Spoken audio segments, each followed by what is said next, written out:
দিনের ক্যাশ এই সকালবেলাতে উঠাবে স্কুল যাওয়ার জন্য। আজকে দেখছি তো কত কানুন দেখছি তো, আবার স্কুলে আমি পাই দিতে তো আমাকেও ছাড়বেন না, ওই জন্য আমি ভয় যাই না, আমরা টোটোতে পাঠান দিই। এই প্রতিদিন যদি এরকম করতে এরকম করে কি করবে বেড়ানো দরকার নেই। আর ঘরের বড় ছেলে মানে এই দায়িত্ব একটা, তো এই দায়িত্ব লিখতে লিখতে জিন্দিগি শেষ হয়ে যাবে। এই সকালবেলাতে উঠি পরে এই প্লাস্টার ভিজাও, প্লাস্টার ভিজানো হয়ে গেলে এবার যাবো দোকানকে। এত দেখো শুয়ে গিয়েছিল কাপড় চোপড় করি, তাহলে কাপড় চোপড় পরা হয়ে গেলেই খুশি, মানে আর আর কাঁদবেন না, এবার ঠিক ভালোভাবে চলে যাবেন। আর কাপড় চোপড় পরে আজকে শুয়ে রয়েছে দেখো। কাল কি বিশ্বাস কর, স্কুল পাইকে দিয়ে গেছি মোটর সাইকেলে, আমাকে ধরে ছাড়ছিল না, আরে কাঁদছি আসব করছি। আর টোটোতে গেলে এদের কোনো ই নাই, কান্দে না আসুন না।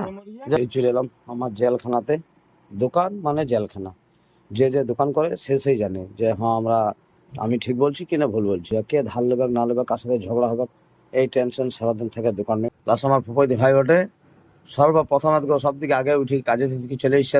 কপালে কষ্ট দেখছি তো, এই আগে যদি হাতের কোনো কাজ করতো তাহলে এই কষ্ট হইতো, তাহলে যদি এই মা বাবার আগে থেকে কোনো কাজ ধান্দা করে দিত, কোনো গ্যারেজে কি আরো কিছু গাড়ি চালা শেখানো যদি করে দিত, তাহলে এই রাজমিস্ত্রি খেটে বেড়াই। তো এখনকার ছেলের মা বাপ দিকে বলছি, ভাই ছেলে পেলে হলি পরে নিজের লাইফ একদম তৈরি করে দাও, ওদের কোনো কাজ দিয়ে দাও, কোনো গ্যারেজে ঢুকে দাও, কি কোনো গাড়ির লাইনে দিয়ে দাও, কিছু লাইনে দিয়ে দাও, পরে ধরেন কোনো লাভ নাই, মাত্র 5 থেকে 7 ক্লাস পড়াও, বাস তারপরে না নিজের ব্যবসাতে ঢুকে দাও। হয়তো সেরকম এখনকার যা জামানা চলছে, এখন মা বাপকেও ওরকম বন্ধু হইতে হবে, তবেই ঠিক আছে ছেলেদের কাছে।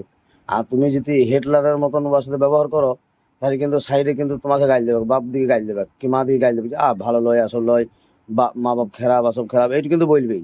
তো ওই জিনিস যতটুকু পারবি বন্ধুর মতন চলার চেষ্টা করো, আর ওদের কষ্ট বোঝার চেষ্টা করো, এইটুকুই শুধু জানার। তবেই ছেলে তোমাকে ভালোবাসবে, বলবে যে না রে আমার বাপ বটে আসব বটে। যেমন আমার ছেলেগুলা, আমার একটা লয়, আমার পাঁচটা ছেলে আমার সাথেই থাকে, তো কোনোদিন কেউ বলবে না যে আমার খারাপ বটে, কেন খারাপ বটে, ওদের এমন কোনো শখ নাই যে আমি মিটাই নেই।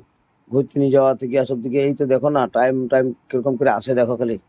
একজন আসবে, কায়াত চলে আসবে, আমার ছোট মেয়েও স্কুল থেকে চলে আসবে, সব আমার কাছে ঢুকে দেবে। তো বাপ হইতে গেলে এরকম হইতে হবে, সব বাপের মতন নয় যে হিটলার হইলে চলবে না, ওদের মনের কষ্ট বুঝতে হবে। এখনকার যে জামানা চলছি, আগেকার জামানাতে কি হয়েছে না হয়েছে আমার দেখে লাভ নেই, এখনকার জামানা যা চলছি, ওদের বন্ধু আসব হবে, খুলে বলবে তবে যাবো আমার এই অসুবিধা হয়েছে আসব হয়েছে, তবেই না। তো ভাই সবাইকে বলা হয়েছে নিজের ছেলে মেয়েকে নিয়ে একদম বন্ধুর মতন থাকো, ওদের কষ্ট বোঝার চেষ্টা করো। এখন যা জামানা চলছি, ওরা যা বলবে তাই শুনে তোমাকে চলতে হবে। তুমি একটু বিপদে উল্টো করবে, উল্টো হয়ে যাবে কিন্তু। তো ওই জন্য সব টাইমে ওদের কথা শুনবে।